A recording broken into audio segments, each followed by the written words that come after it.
Vi har fået en opgave, der lyder på, at saltindholdet i en vandtank med saltvand kan beskrives ved funktionen f af t er lige med 65 gange 0,9 op efter de t, hvor at f af t det er saltindhold i gram, og t det er antal timer efter start.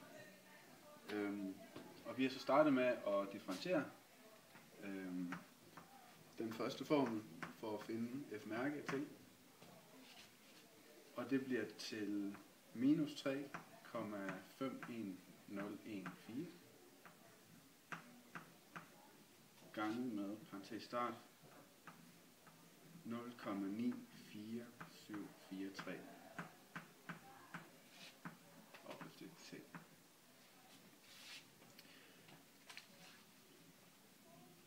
Spørgsmålet til opgaven lyder på, at vi skal bestemme den hastighed, som saltindholdet falder med til tidspunktet t, når t er lige med 15. Og det vi gør nu så, det er at sætte f-mærke til t, og sætte 15 ind på t's plads, så der kommer til at stå f-mærke af 15. Og det sætter vi lige med formlen her, hvor vi så har sat 15 ind på t's plads også.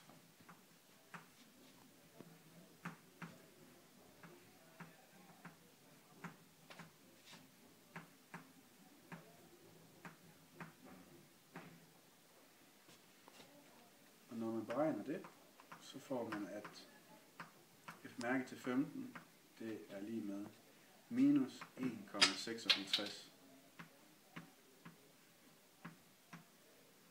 gram i timen.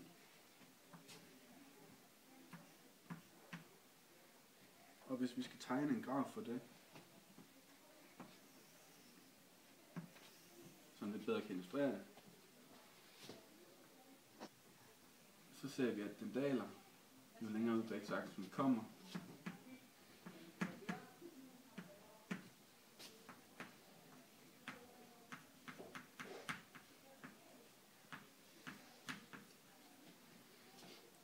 Og hvis vi sætter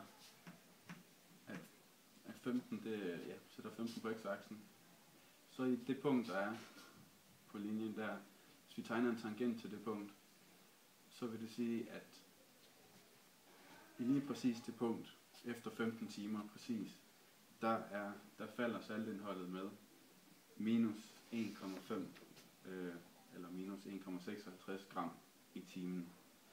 Og hvis vi havde sat den til at være 14, så havde det været et andet tal, vi havde fået.